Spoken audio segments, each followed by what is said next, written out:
الحمد لله وكفى والصلاة والسلام على من لا نبي بعد أما بعد فأعوذ بالله من الشيطان الرجيم بسم الله الرحمن الرحيم ألف لام را كتاب أحكمت آياته ثم فصلت من لدن حكيم خبير ألا تعبدوا إلا الله إنني لكم منه نذير وبشير وأن استغفروا ربكم ثم توبوا إليه يمتعكم متاعا حسنا إلى أجل مسمى ويؤت كل ذي فضل فضله وإن تولوا فإني أخاف عليكم عذاب يوم كبير إلى الله مرجعكم وهو على كل شيء قدير صدق اللہ العظیم۔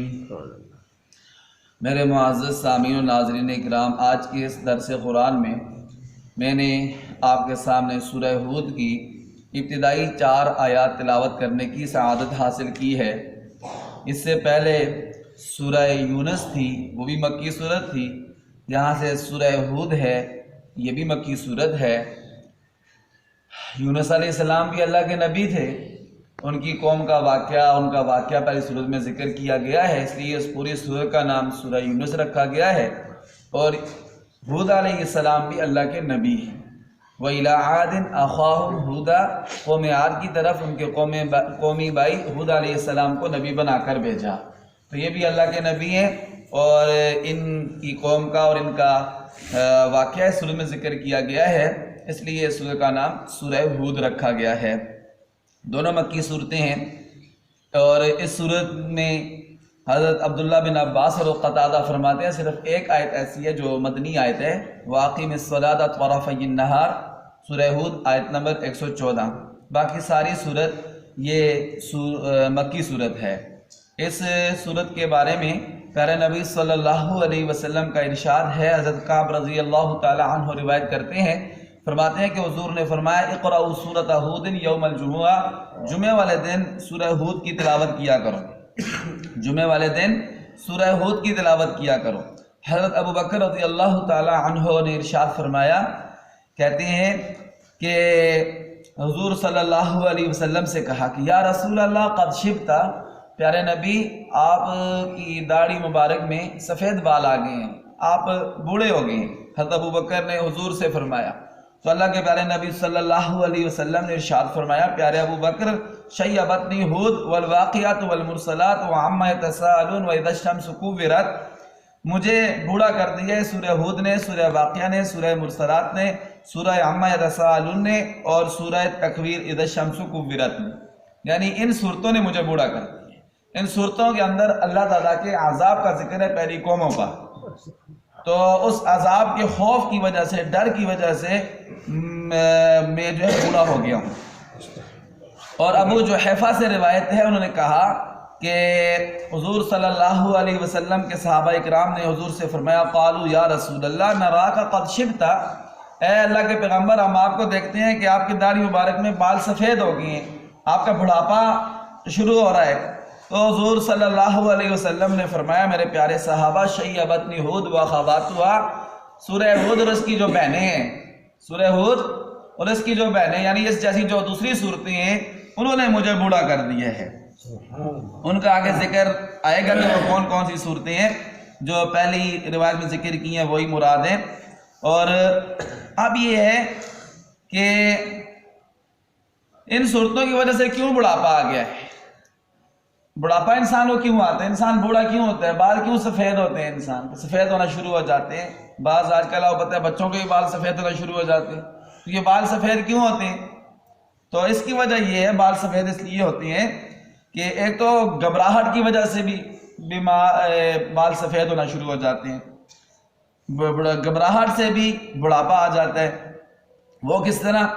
وہ اس طرح کہ ہر جو بال ہوتا ہے نا، بال کے نیچے ایک منبع ہوتا ہے، منبع کہتے ہیں، یہ سمجھ لیں ایک قسم کا چشمہ ہوتا ہے، منبع چشمے کو کہتے ہیں، اور وہی جو چشمہ ہوتا ہے، سوراخ ہوتا ہے، اسی سے انسان کا پسینہ نکلتا ہے، اسی سے پسینہ نکلتا ہے۔ اور جب انسان گھبراہٹ کا شکار ہوتا ہے تو انسان کا وہ جو منبع ہوتا ہے جس سے پسینہ نکلتا ہے، جہاں سے بال اگتا ہے، وہ خشک ہو جاتا ہے گھبراہٹ کی وجہ سے۔ جب وہ خشک ہوتا ہے تو وہ بال کو پانی نہیں ملتا ہے۔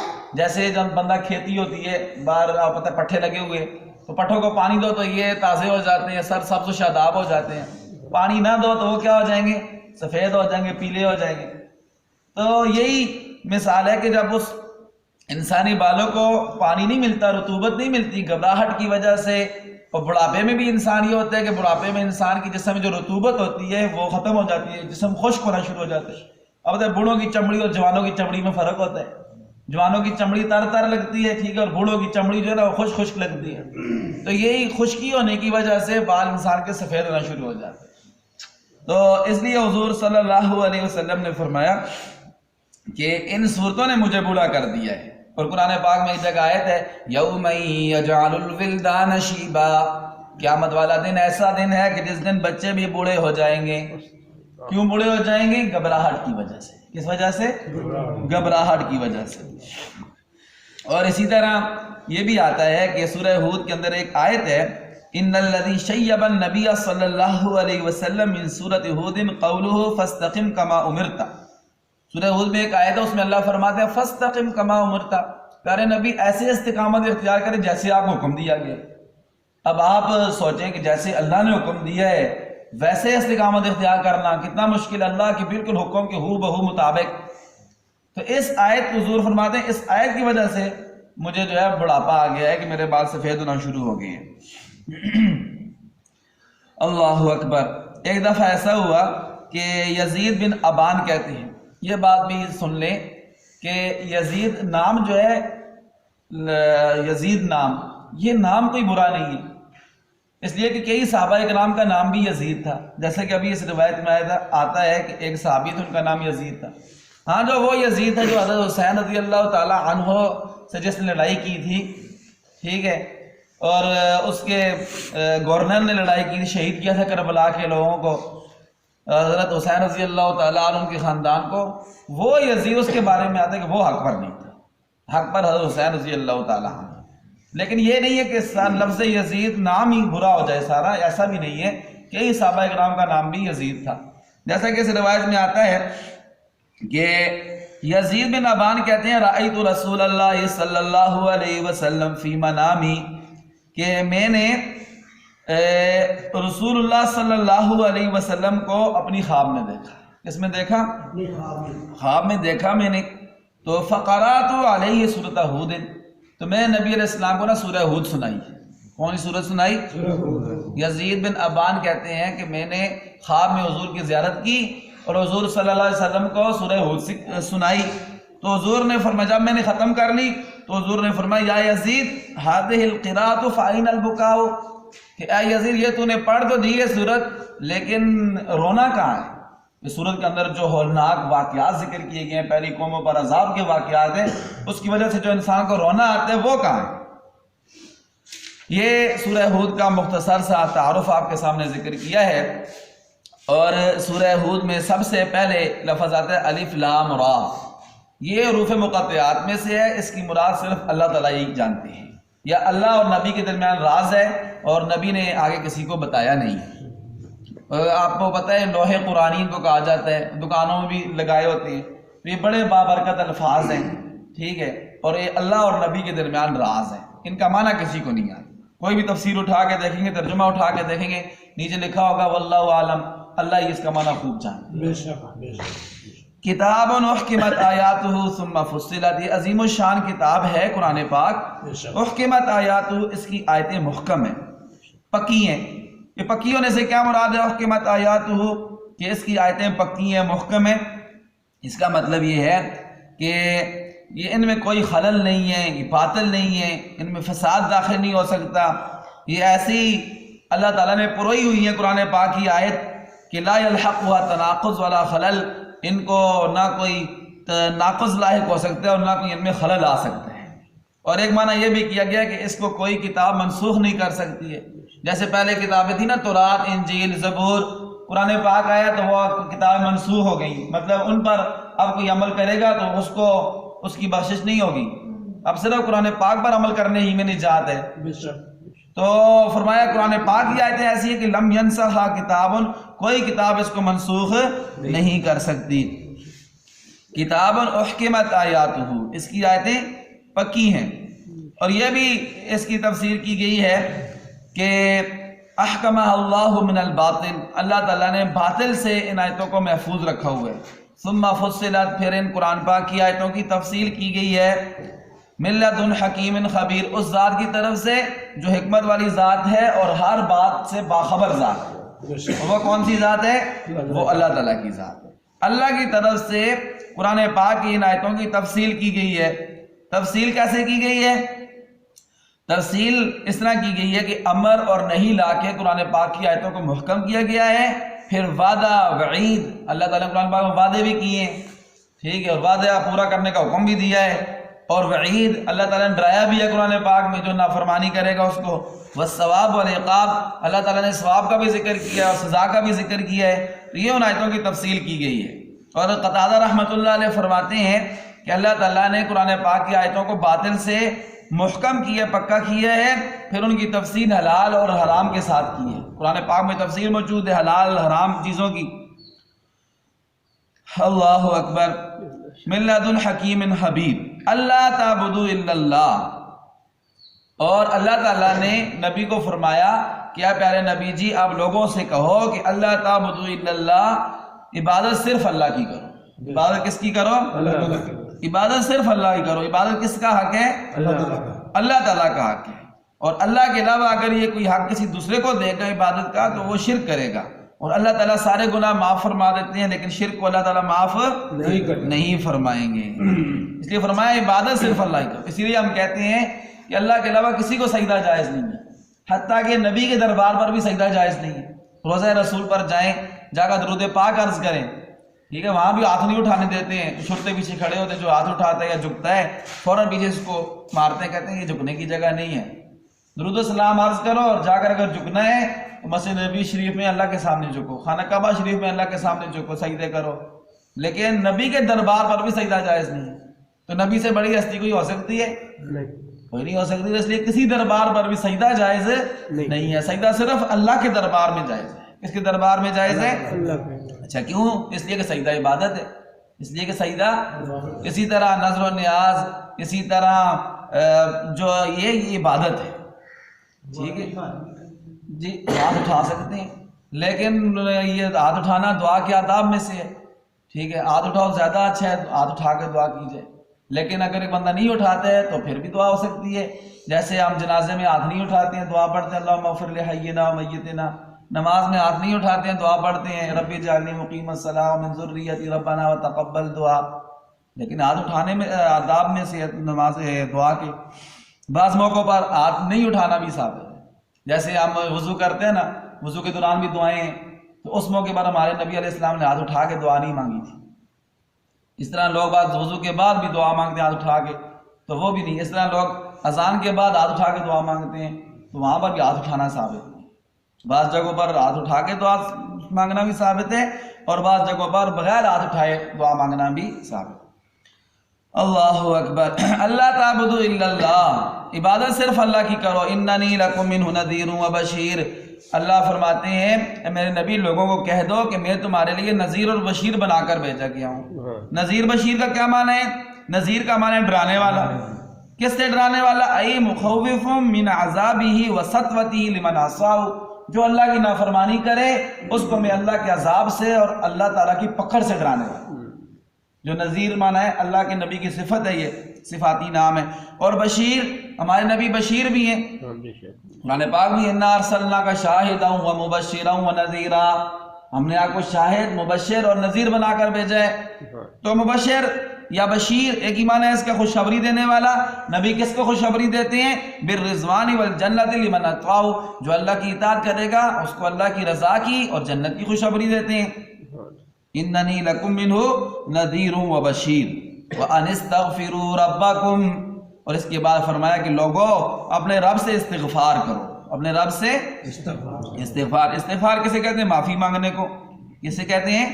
معافی مانگنے کو۔ پھر فرمایا ثم توبوا الیہ، پھر اللہ سے توبہ کرو اپنے گناہوں کے بارے میں۔ آپ دیکھیں استغفار اور توبہ ان میں فرق کیا ہوگا؟ تو ایک تو یہ تفسیر کی ہے دونوں مترادف لفظ ہیں. دونوں کیا ہیں؟ مترادف لفظ. ایک ہی معنی ہے دونوں کا، اللہ سے معافی مانگو، اللہ سے توبہ کرو، اپنے گناہوں کی سے توبہ کرو، ایک ہی معنی ہے دونوں کا. اور یہاں سننا بمانا واو کے ہے، وَأَنِ اسْتَغْفِرُوا رَبَّكُمْ وَتُوبُوا إِلَيْهِ، اللہ سے استغفار بھی کرو اپنے گناہوں کا اور توبہ بھی کرو. اور دوسری تفسیر اس کی یہ کی گئی ہے استغفار کا مطلب ہے استغفروہ من سالف ذنوبکم وتوبوا الیہ من المستانف متى وقعت منکم، کہ استغفار کا مطلب ہے جو تم سے پہلے گناہ ہو گئے نا ان کی اللہ سے معافی مانگو. اور توبہ کا مطلب یہ ہے کہ آئندہ اگر تم سے کوئی غلطی ہو جائے نا، آئندہ کے لیے پکا ارادہ کرو کہ آئندہ میں گناہ نہیں کروں، اور اگر ہو جائے تو فوراً اس سے توبہ کرو. دو تفسیریں. تیسری تفسیر اس کی یہ کی گئی ہے اس آیت کی کہ اس کا معنی یہ ہے کہ استغفروہ من الصغائر وتوبوا الیہ من الکبائر، کہ استغفار کرو چھوٹے گناہوں سے اور جو بڑے گناہ ہیں بڑے بڑے ان سے توبہ کرو. ان سے کیا کرو؟ توبہ کرو. دونوں کا الگ الگ معنی کر دیا. اور ایک اور چوتھا معنی اس کا تفسیر یہ ذکر کی گئی ہے وقال سہل بن عبداللہ یہ تین معنی اس کے کیے گئے ہیں استغفار اور توبہ کے. اللہ تعالیٰ فرماتے ہیں استغفروا ربکم ثم توبوا الیہ، توبہ اور استغفار کرو تو پھر اللہ تعالیٰ تمہیں کیا دیں گے؟ یمتعکم متاعا حسنا، اللہ تعالیٰ تمہیں لطف اندوز ہونے والی زندگی عطا فرمائے، مزیدار زندگی عطا فرمائے، الی اجل مسمى، ایک مقرر وقت تک، ایک مقرر وقت تک. اب یہ اچھی زندگی سے کیا مراد ہے؟ اللہ تعالیٰ تمہیں اچھی زندگی عطا فرمائیں گے. اس سے کیا مطلب ہے؟ اس کا مطلب یہ ہے کہ اللہ تعالیٰ تمہیں دنیا میں جب تم اللہ کے فرمانبردار بندے بنو گے، استغفار کرو گے، گناہوں سے توبہ کرو گے، تو اللہ تعالیٰ تمہارے رزق میں وسعت عطا فرمائیں گے، اور اللہ تعالیٰ تمہیں رزق وافر مقدار میں عطا فرمائیں گے. اور جس طرح پہلی قوموں کو اللہ تعالیٰ نے جڑ سے اکھاڑ پھینکا تھا، اس طرح اللہ تعالیٰ تم پر عذاب نازل نہیں فرمائیں گے. یہ مطلب ہے کہ یمتعکم متاعا حسنا، اللہ تعالیٰ تمہیں اچھی زندگی عطا فرمائے گی. اور ایک معنی یہ بھی اس کا کیا ہے یمتعکم کا معنی کیا گیا ہے تفسیر میں یعمرکم، اللہ تعالیٰ تمہیں لمبی زندگی عطا فرمائے گی. جو چاہتا ہے میری زندگی لمبی ہو اسے چاہیے کہ کثرت کے ساتھ استغفار کرے. کثرت کے ساتھ کیا کرے؟ استغفار کرے. اس کی وجہ سے اللہ تعالیٰ اس کی زندگی میں برکت عطا فرمائیں گے اور اس کو لمبی زندگی عطا فرمائیں گے. اسی سے یہ دعا بھی دی جاتی ہے عربی محاورے میں، کوئی نیکی کرے نا تو اس کو دعا دی جاتی ہے کہ امتع اللہ بکا ومتع، کہ اللہ تعالیٰ تمہیں لمبی زندگی عطا فرمائے، اللہ تعالیٰ تمہیں لمبی زندگی عطا فرمائے. الی اجل مسمى، ایک مقرر وقت تک. یہ مقرر وقت کون سا ہے؟ یہ زندگی اللہ تعالیٰ عطا فرمائیں گے یہ مقرر وقت تک. اس کی تین تفسیریں کی گئی ہیں. کتنی تفسیریں کی گئی ہیں؟ ایک یہ تفسیر کی گئی کہ موت تک، یہ زندگی ہماری ہے تو کب تک مزے ہیں؟ موت تک. دوسری تفسیر یہ کی گئی ہے قیامت تک. اور تیسری تفسیر یہ کی گئی ہے کہ جنت میں داخل ہونے تک، جنت میں داخل ہونے تک. لیکن ان تینوں میں سے جو راجح تفسیر ہے وہ موت ہے. وہ کیا ہے؟ موت ہے. یعنی موت تک یہ تمہاری دنیا کی زندگی ہے، اور اللہ تعالیٰ استغفار کی برکت سے تمہیں اس زندگی میں برکت عطا فرمائیں گے اور تم موت تک اپنی زندگی سے لطف اندوز ہو سکتے ہو. یہ اس لیے کہ دوسری جگہ ہے قرآن پاک میں استغفار کے فائدے جہاں پر ذکر کیے گئے ہیں اسی صورت میں ہے وَيَا قَوْمِ اسْتَغْفِرُوا رَبَّكُمْ ثُمَّ تُوبُوا إِلَيْهِ يُرْسِلِ السَّمَاءَ عَلَيْكُمْ مِدْرَارًا، اے میری قوم رب سے استغفار کرو، توبہ کرو.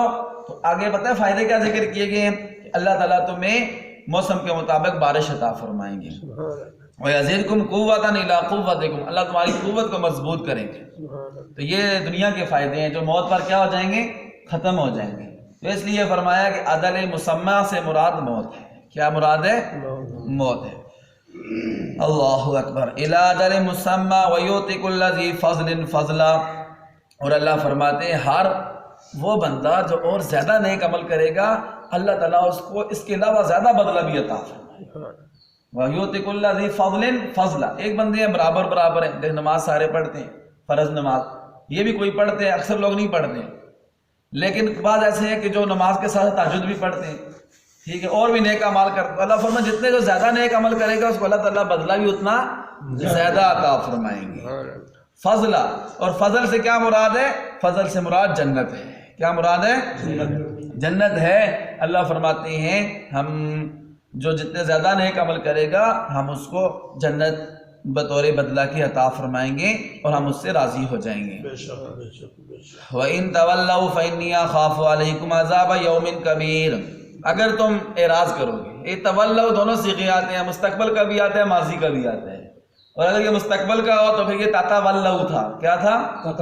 تتولو تھا، ایک تا حذف ہو گئی ہے تو تولو رہ گیا۔ اگر تم آئندہ زمانے میں اگر تم نے تکبر کیا، منہ پھیرا، اور یہ ماضی کا صیغہ بھی آتا ہے وَإِن تَوَلَّوْا، اگر انہوں نے منہ پھیرا، اگر انہوں نے منہ پھیرا، فَإِنِّي أَخَافُ عَلَيْكُمْ عَذَابَ يَوْمٍ كَبِيرٍ، تو نبی فرماتے ہیں اگر تم نے اللہ کے دین سے منہ پھیرا، اعراض کیا، تو مجھے تم پر اندیشہ ہے کہ بڑے دن کا عذاب تم پر نہ آ جائے۔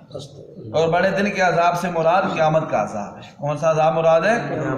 قیامت کا، اس لیے کہ قیامت میں بہت بڑی ہولناکیاں ہوں گی، خوفناک منظر ہوگا، ہر بندہ اپنے اپنے پسینے میں ڈوبا ہوا ہوگا، قسمہ پرسے کا عالم ہوگا، نفسہ نفسی کا عالم ہوگا، اس لیے وہ بڑے دن کا عذاب ہوگا۔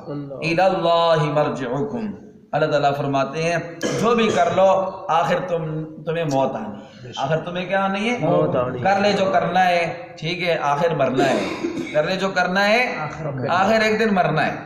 اللہ بولے جو بھی کر لو ایک دن موت آنی ہے اور تم سب نے اللہ کے سامنے پیش ہونا ہے، ہم سب نے۔ اِلَى اللَّهِ مَرْجِعُكُمْ، اللہ ہی کی طرف تم سب کا لوٹ کر جانا ہے۔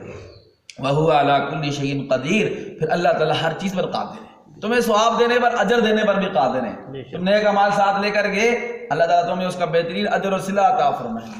اگر اللہ کی نافرمانی کی تو اللہ سزا دینے پر بھی قادر ہے۔ نہ اللہ کے بندہ ثواب سے وہ کر سکتا ہے کہ اللہ ثواب نہ دے، ثواب بھی اللہ دیں گے، اور اللہ کی پکڑ سے ہی بندہ بچ نہیں سکتا۔ یہ نہیں کہ اللہ کی جیل سے بندہ بھاگ جائے، ایسا نہیں ہے۔ اللہ تعالیٰ کی ذات ہر چیز پر قادر ذات ہے۔ یہ ان آیات کا مختصر سا خلاصہ آپ کے سامنے ذکر کیا ہے، اب ان کا ترجمہ سماعت فرمائیں۔ اعوذ باللہ من الشیطان الرجیم، کیا معنی ہے؟ آج آپ معنی کریں اعوذ باللہ کا۔ استغفر اللہ، بسم اللہ تو نہیں، اعوذ باللہ۔ اعوذ باللہ من الشیطان الرجیم، پتہ چل گیا نا کون جاگ رہا ہے کون سویا ہوا ہے، ماشاءاللہ۔ اعوذ باللہ، میں اللہ کی پناہ میں آتا ہوں، من الشیطان الرجیم، شیطان مردود کے شر سے۔ بسم اللہ الرحمن الرحیم، میں شروع کرتا ہوں اللہ کے نام سے جو نہایت مہربان بڑا رحم کرنے والا ہے۔ الف لام را، کیا معنی ہے الف لام را کا؟ ہاں جی، اس کا معنی اللہ ہی جانتے ہیں، ہمیں کوئی نہیں آتا ہے۔ الف لام را، اللہ عالم بمرادہ، اس کی مراد کو اللہ ہی خوب جانتے ہیں۔ کتاب، یہ قرآن پاک عظیم الشان کتاب ہے، احکمت آیات، اس کی آیتیں بڑی پکی ہیں۔ ثم فصلت، پھر ان آیتوں کی تفصیل کی گئی ہے، من لدن حکیم خبیر، اس ذات کی طرف سے جو حکمت والی ذات ہے، خبیر، تمام اعمال سے خبردار ہے۔ اچھا، پھر نبی کو حکم دیا گیا ہے کہ آپ نبی کیا کریں؟ لوگوں کو کہیں کہ اللہ تعبدوا الا اللہ، سوائے اللہ کی کسی کی عبادت نہ کرو، سوائے اللہ کے کسی کی عبادت۔ سارے نبیوں نے آ کر یہ دعوت دی اپنی قوم کو کہ اللہ کے سوا کسی کی عبادت نہ کرو۔ اننی لکم منہ نذیر و بشیر، میں اللہ کی طرف سے تمہارے لیے نذیر اور بشیر بنا کر بھیجا گیا ہوں۔ وان استغفروا ربکم، لوگوں دوسرا کام یہ کرو، دوسرا کام، پہلا کام تو یہ کرو کہ عبادت صرف اللہ کی کرو، دوسرا کام یہ کرو کہ استغفروا ربکم ثم توبوا الیہ، اپنے رب سے استغفار کرو اپنے گناہوں کے بارے میں، اور رب سے اپنے گناہوں سے توبہ کرو۔ یمتعکم متاعا حسنا، اللہ تعالیٰ تمہیں لطف اندوز ہونے والی زندگی عطا فرمائیں گے، الی اجل مسمى، ایک مقرر وقت تک، موت تک۔ ویؤتی کل ذی فضل فضلا، اور ہر زیادہ فضیلت والے کام کرنے والے کو زیادہ اجر عطا فرمائیں گے۔ وَإِن تَوَلَّوْا، اگر لوگوں تم نے منہ پھیر لیا، اگر تم نے اللہ سے، اللہ کے دین سے، قرآن کی آیتوں سے منہ پھیر لیا، تو پھر یہ بھی یاد رکھنا، فَإِنِّي أَخَافُ عَلَيْكُمْ عَذَابَ يَوْمٍ كَبِيرٍ، مجھے تم پر بڑے دن کے عذاب کا اندیشہ ہے۔ إِلَى اللَّهِ مَرْجِعُكُمْ، تم سب کا اللہ کی طرف لوٹ کر جانا ہے۔ کس کی طرف لوٹ کر جانا ہے؟ اللہ کی طرف لوٹ کر جانا ہے۔ وَهُوَ عَلَى كُلِّ شَيْءٍ قَدِيرٌ، اور اللہ کی ذات ہر چیز پر قادر ہے۔ اللہ تعالیٰ عمل کی توفیق